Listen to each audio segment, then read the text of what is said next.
Hello guys, welcome back to my channel. I am filming a simple intro because it is almost midnight and I realized I didn't film an intro for my new video. I am doing an IKEA hacks video today, and the IKEA hacks in this video are super amazing. Like, they are kind of random when you put them together. Like, they kind of are for different areas in your home. Like, one could be for the living room, one could be for the bedroom, but at the same time, I think that you can definitely like universally use these around your home, and I think you guys are going to love these. So if you are not already, make sure to subscribe to my channel, click that red subscribe button below, and make sure to click the bell right next to it. I post brand new home decor and DIY content every single week, but let's just jump into today's IKEA hacks.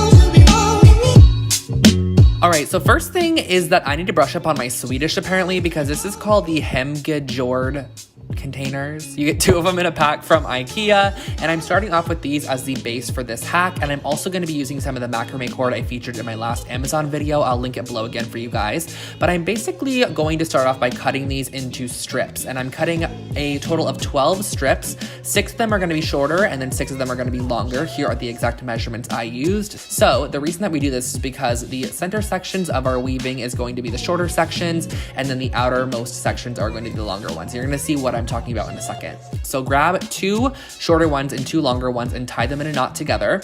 You're going to use a pair of scissors to create a hole on the bottom side of your tray, and these are kind of like a hard wicker material, so you can create a hole very easily by just twisting some scissors.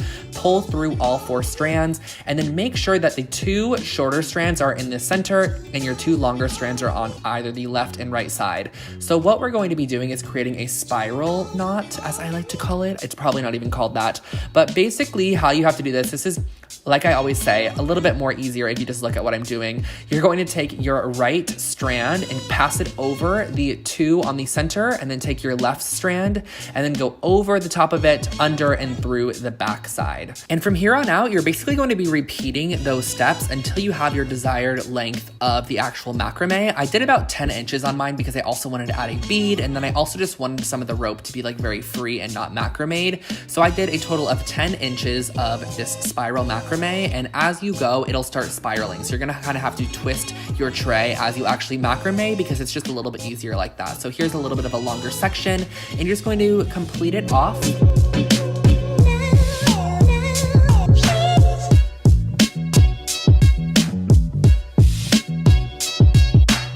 Once you're all done with that, I took one of these Amazon wood beads. These are wide-holed wood beads. That was such a hard set of words to say. And I'm gonna put all 4 strands through it, and as you can see, it fits perfectly on top. I just like the way that this looked. I thought I added a really nice little handmade touch to this, and you're going to be repeating this process on 3 sides. As you can see here, I did 3 sides. You could do 4 if you wanted it to be a little bit more sturdy. And then what I am doing is taking the smaller tray that it comes with as well, and doing the same process of just punching through 3 holes and then stringing through the 3 sections on the back side. Make sure to tie knots at the top too, so that way that it has a little like area for the tray to rest on.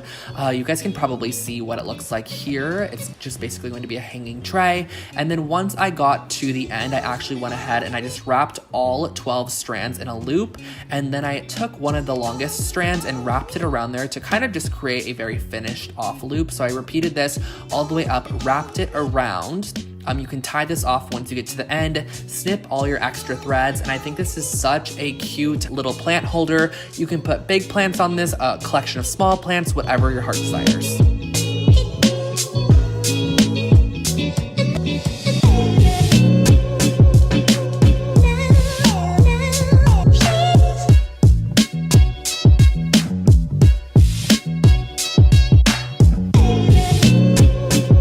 Project 2, this Swedish word's not that hard. We're using the Stefan chair. I'm probably pronouncing that wrong, but it is the cheapest chair at IKEA. It is $25 and it looks like this. It is a dark espresso brown chair. And what I started off by doing was building that, or well, my friend actually built it for me because he was hanging out with me.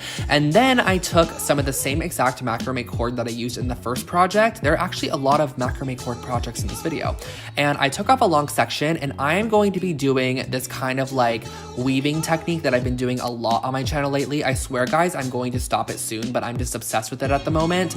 And all I'm doing is going in and out, and wrapping around the entire backside of this chair. This is something that's a little bit more easier for you to see, like I always say, if you just look at what I'm doing. So I'm basically going in and out of every other bar to get this kind of rope to sit on the chair back. And it's very repetitive. So you're just gonna go all the way up. And if you do run out of cord at one point, you can tie it off and then start again. Just try to make sure that you hide your knot on the inside and then start off again. As you can see, I had to do so here. The knot is on the left side. You can kind of see it a little bit there, but it's pretty much hidden. And you're gonna be repeating the process going all the way up to the top. You could leave it like half done if you want to, or you can just do those center 3 bars.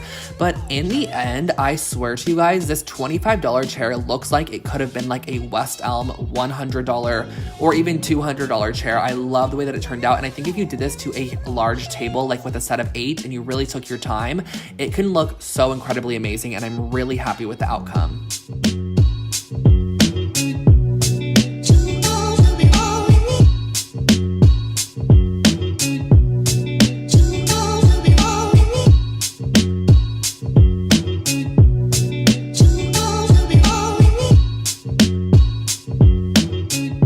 Jumping right into project number 3, I'm using the Compliment scarf holder. These are woven ring scarf holders. I've actually used this in a past IKEA hacks video, but today I wanted to create a wall hanging with some assorted yarns. So I pulled some yarns out of my collection, and this is super, super simple and definitely something you can customize to your own space. You can also add things like fabric strips or different textures of strings, like maybe hemp rope or something like that. But what I did was I cut different strands of yarns, and I like to vary the thicknesses because I feel like it adds a lot of texture.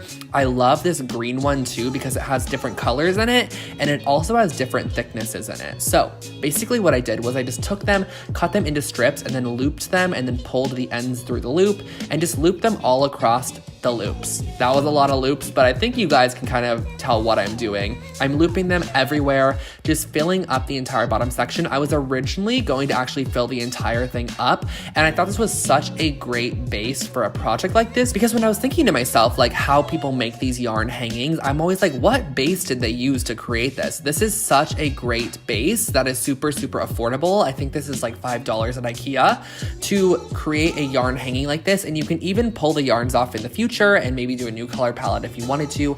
I actually stuck to just doing the bottom section of this because I thought it looked really, really cool having some exposed rings at the top, but you can fill it in entirely if you want to do so, and that finishes off your wall hanging.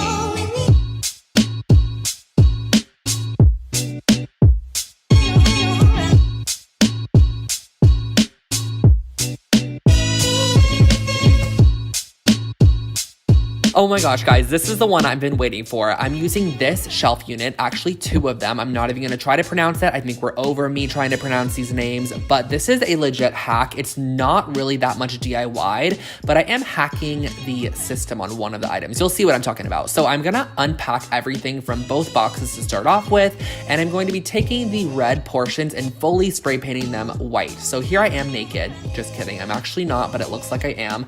I'm going to be spraying these with some white spray paint. It was super sunny outside. I still don't understand why Los Angeles decides to be 98 degrees in the fall time, but I guess it honestly helps with the drying process, so I can't be that mad at it. So I went ahead and I did a lot of coats of spray paint on all of this to get every single spot of red fully covered.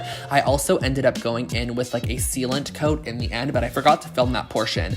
So here comes the kind of hack portion. So what you're gonna start off by doing is actually assembling one of the units exactly as shown in the instructions. So exactly how IKEA sells it, you're going to be assembling it exactly as it's shown. As I've said 9 times now, you probably understand what I'm doing. So if you purchase this, you're gonna know what to do. Just follow the instructions. And for the second one, you're going to be assembling it the same exact way, but all you have to do is actually just flip the shelves 180 degrees. So you're just going to basically flip them to where the mounting kind of holes are now going to be on the front side, because what you're gonna wanna do with this is actually be able to rotate it 180 degrees and have it be flipped, and you're gonna see exactly what I'm talking about. This just makes it so that you have the mounting holes. You could do this if you wanted to, but the thing that would happen if you were to disassemble both, as the instructions would show, is that you'd actually be able to see the little metal bits on the underside. So this just allows it to be very clean from all angles. You're gonna assemble that with a screwdriver. The shape we're kind of going after is this shape here. So this is what we're going to be mounting it on the wall like. Now I do want to give you guys a disclaimer. I mounted it on the wall using some string hanging over the banister, and then I attached them together with some string as well, because honestly I didn't want to drill it into the wall because I want to use this in someone's future apartment makeover. But as you can see, you can mount it on the wall perfectly. And that was my video for today. I hope that you guys enjoyed those IKEA hacks, and I hope that you guys can find maybe 1 or 2 or even 4 of those projects very useful and handy for your guys' apartment or bedroom or wherever the space is that you want to make over. Very universal as well, so you can kind of change things to fit your color palette or whatever you want to do with those. But without further ado, I'm not going to keep you for much longer, so make sure to subscribe to my channel. I post brand new home decor and DIY content there. And lastly, if you are new to my channel, I have done multiple IKEA hacks in the past. I'll put a card up there with a couple other videos for you guys to check out after this one, because you're going to love those ones as well. And I hope you guys have an amazing rest of your day. Bye guys.